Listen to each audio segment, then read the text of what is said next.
And do you deny that science cannot account for everything? Yes, I do deny that science. So what can't it account for? Well, had you brought that up in the debate, I had a number of examples that I was going to give.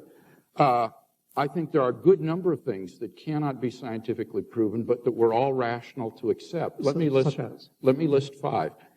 Logical and mathematical truths cannot be proven by science. Science presupposes logic and math, so that to try to prove them by science would be arguing in a circle. Metaphysical truths, like there are other minds other than my own, or that the external world is real, or that the past was not created 5 minutes ago with an appearance of age, are rational beliefs that cannot be scientifically proven. Ethical beliefs about statements of value are not accessible by the scientific method. You can't show by science whether the Nazi scientists in the camps did anything evil as opposed to the scientists in Western democracies. Aesthetic judgments, number 4, cannot be accessed by the scientific method because the beautiful, like the good, cannot be scientifically proven. And finally, most remarkably, would be science itself. Science cannot be justified by the scientific method. Science is permeated with unprovable assumptions. For example, in the special theory of relativity, the whole theory hinges on the assumption that the speed of light is constant in a one-way direction between any 2 points A and B. But that strictly cannot be proven. We simply have to assume that in order to hold to the theory. That's the wrong number!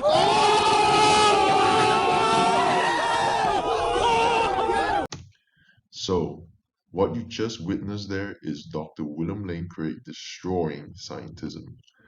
Scientism as a philosophical thesis, yes, ironically enough, it is a philosophical thesis, is pretty much dead among philosophers.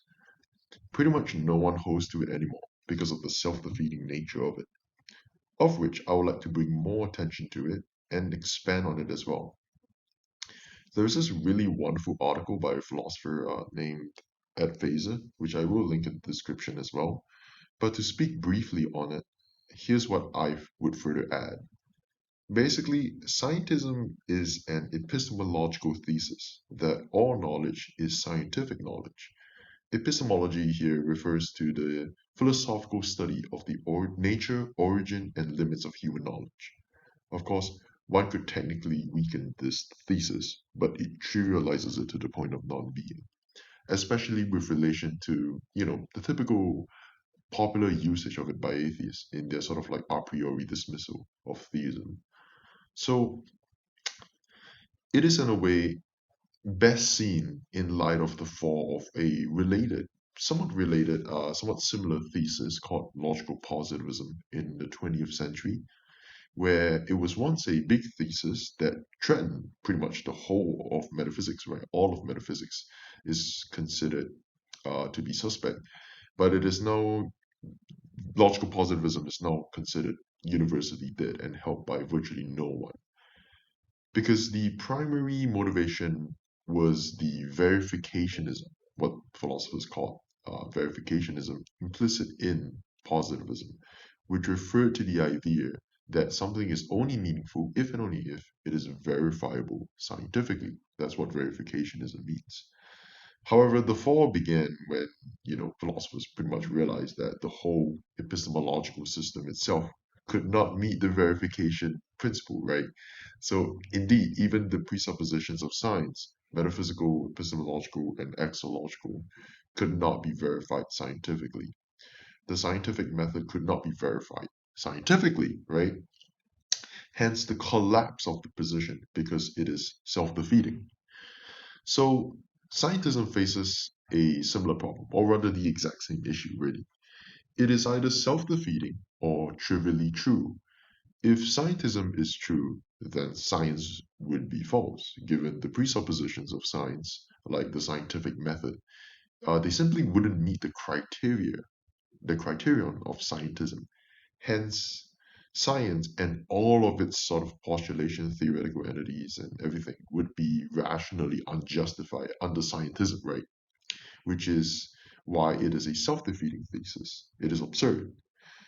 If, however, the proponent of scientism were to allow counterexamples, like for example history, right? History is not exactly verifiable empirically in the same way the natural sciences is, right? Because it's in the past, and you can't just pull an experiment to prove, Abraham Lincoln existed. In the same way, you would pull an experiment to see the hidden ability, the hidden potentials of, say, quarks or particular substances, right?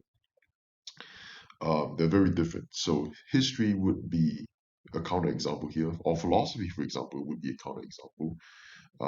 If the proponent of scientism were to allow them to count as truly giving us knowledge, then the whole thesis of scientism is rendered trivially true, making it useless, since its epistemological constraints would fail to limit theological discourse. In other words, it no longer sort of limits the discussions on God, right? It doesn't give the atheist the capacity to sort of deny from the stand from an a priori stance the arguments for the existence of God. So that would be it would be kind of useless as a thesis at that point.